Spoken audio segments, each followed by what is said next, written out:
Hello and welcome to another video tutorial here on understanding body language, liars, cheese and happy feet. I hope everyone's okay and had a nice weekend. It's Monday morning, so I've got a new body language analysis video for you today. This one's on a criminology case which is still unsolved in the United States. It involves a 2-year-old girl who was murdered in Nebraska in 2008. The case has not been solved to this date, and what I'm going to do today is just break down one of the interviews from one of the three residents in this house at the particular time that Juliette Geurts was murdered. So what I'm going to do, I'm going to play the video for you. It's only on for about a minute, and then we're going to rewind, and then we're going to decode some of the non-verbal behaviour seen by this chap Brandon. So I'm just going to make the screen a little bit bigger for you.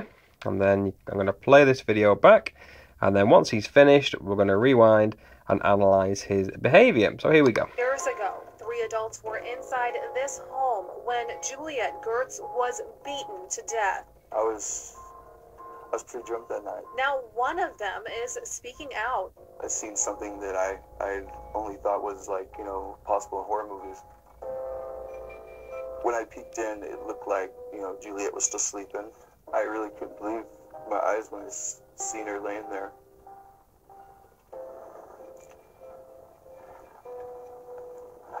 I walked over to her and dropped to my knees. And I went to pick her up, and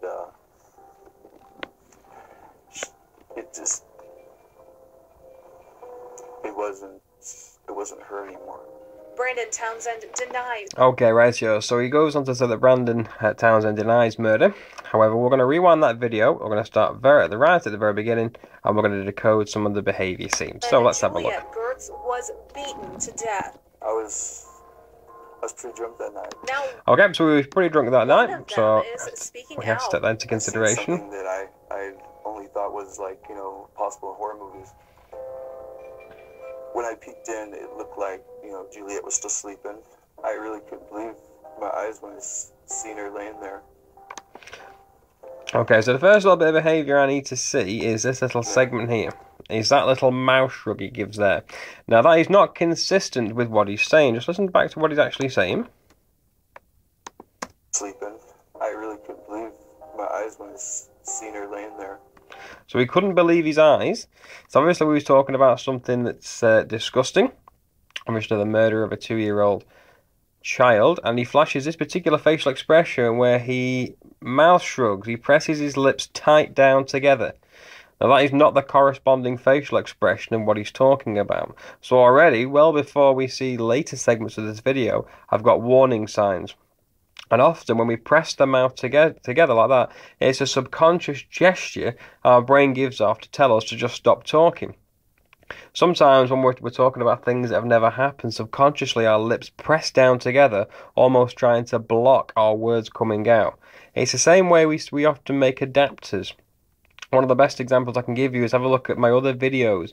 Look at the adapter Chris Brown made when he was talking with I think it was Robin Roberts about Rihanna. He places his index finger over his mouth, almost trying to stop the production of speech, trying to stop his lips from moving. We can see this particular expression here with the lips. It presses it down quite hard. And then he flashes us contempt, which is an asymmetrical facial expression using 2 facial muscles, which is the buccinator muscle and the zygomatic major. And these are reliable muscles in the expression and feeling of contempt, which we can clearly see here. Now then, why is he flashing us contempt? Well, let's have a look at let's just continue the video, and I think we can decode why he might be flashing us contempt. I walked over to her. Now then, think about the language he's used so far. He's discussing things that potentially have only seen in a horror film. So he's trying to add theatrics. So he's using quite wild language there. Listen to what he says here before. I've seen something that I only thought was possible in horror movies. So he's using dramatic language. So he's trying to create the scene of something so horrific. When when I peeked in, it looked like, Juliette was still sleeping. I really couldn't believe my eyes when I seen her laying there. So he couldn't believe his eyes. So again, we're seeing hard language here to describe the scene. So obviously he's making it quite dramatic. He flashes his contempt. I walked over to her. And then all he did was walk. Now that in that situation where you're describing something quite as horrific as what this guy is describing, your initial instinct wouldn't be to walk over there. You would be more frantic. So his choice of language there is off for me. And the reason here, the contempt facial expression comes in for a few reasons. Now the first reason potentially is he's proud of what he's done. So we're not suggesting at all that he was the one responsible for murdering that little girl. However, the contempt facial expression could be perceived as an internal feeling of delight for murdering that child. So that's one instance where contempt might be felt. It might be the delight felt about doing something like that and getting away with it. However, also contempt might be felt about his performance so far during this interview. Now, delight might be felt that people are believing his lies and he's also getting away with it. So that might be why he's experiencing contempt or flashing us contempt. So there could be a reason between the two. His language now doesn't fit the severity of the crime. Obviously, he's discussing things like he saw things that were only capable in a horror film, and he couldn't believe his eyes. However, he only walked over to Juliette, which doesn't exactly it's not consistent with his story. And again, we see the contempt facial expression here, which comes in for potentially a variety of reasons, but only he will know why he flashed that. Anyway, let's continue. I walked over to her and dropped to my knees. And I went to pick her up. Now, there's a couple of things there that I think need analysing. The first thing is obviously how difficult it is for him to try and string a sentence together. Now, the one reason for this is he's talking about something that happened a long time ago. So I think this interview was taken in, well, it says here 2011 it was uploaded. However, I don't know if this is from last year. We don't know when this was filmed. So we have to rely on trying to think hard about a previous event. So it's often when we can't really remember something, we will have speech errors and speech hesitations. However, what gives it away for me dropped to my knees. Is this bit here. So he walked over there. So walked, we've got a past tense. Knees. Okay, dropped to my knees is also a past tense, which is good. So this is consistent with actually remembering what happened and remembering memories. However, we see contempt flash just briefly. Watch out for the corner of the mouth on his left-hand side. Watch how the buccinator engages again. There you go, that little flash there. I don't think I can pause it for you. There you go. So he flashes us contempt once again. And I went to pick her up. And I pick her up. Now, pick is a present tense. It's a present tense. It's not a past tense. So that is interesting. That he's flashing us contempt when his words almost betray him. He flashed us contempt before he said he walked, which may not be the case, and he's now flashing us contempt when his tense changes from past to present, which is interesting. And also we can see that a facial expression represses those lips down very hard. Watch that segment again. And we can also see how he's struggling to string this sentence together. Now that comes in when I went to pick her up. So I pick her up. And Okay, now this little movement here. Now normally these kind of gestures are called pacifying gestures, where we just place our hands there to make a slight adapter. However, it happens so fast, I think this is an example of something called attempted behavioural control. Now, if he'd have scratched his face there, he would think that sign would be a sign of nervousness or a sign of anxiety, and that sign might be misread for guilt. So I think his initial response was to scratch his face somewhere. However, he immediately stops it. Watch it back again. And he brings it down extremely fast.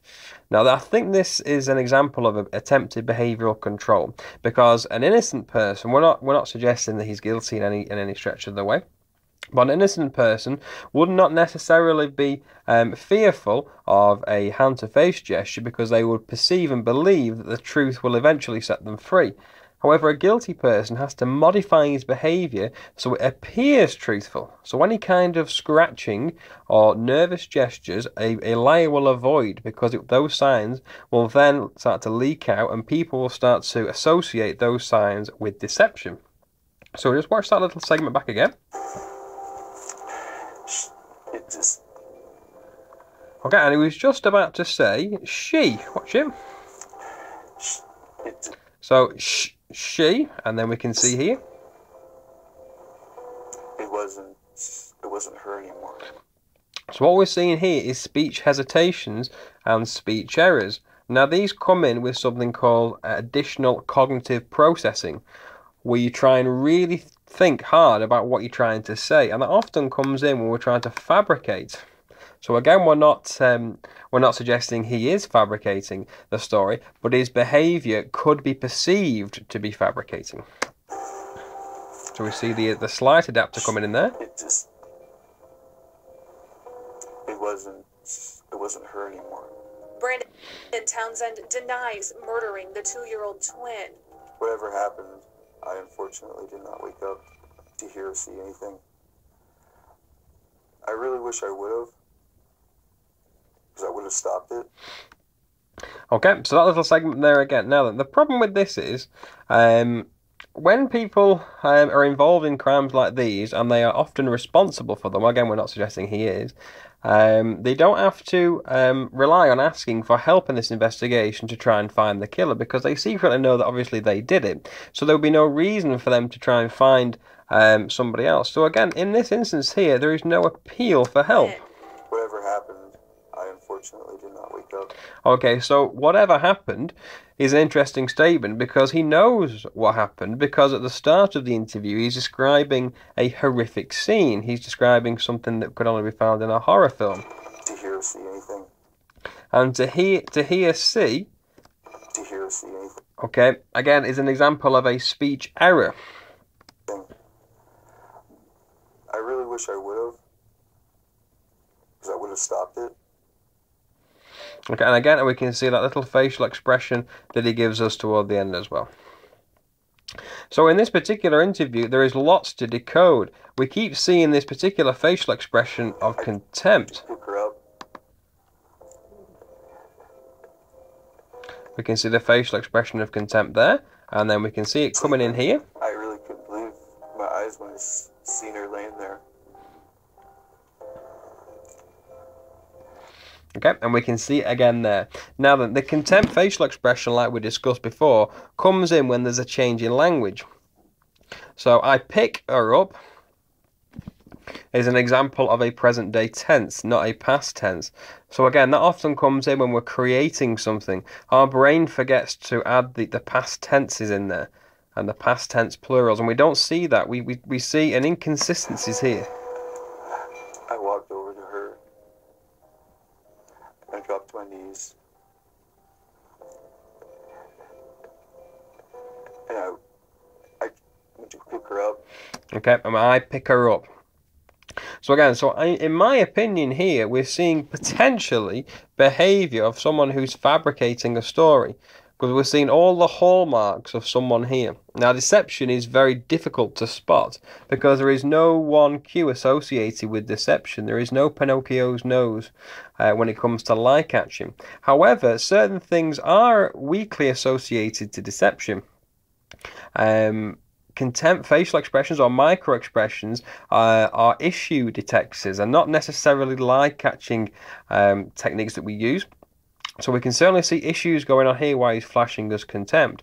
However, speech hesitations, speech pauses, and inconsistent use of tenses are in fact weakly related to deception.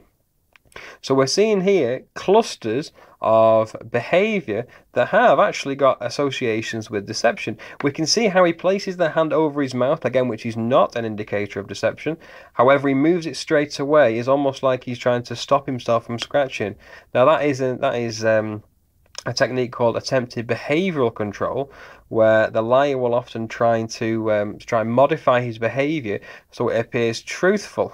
So he can spin his lies without detection or any kind of silent detection, i.e. his body language. We potentially see that here because we don't see any illustrators, we don't see any other body movement, we just see his face, and his facial expressions are potentially betraying his every word. Don't forget that one of the biggest misconceptions we have about liars is that they appear nervous. That is not necessarily the case.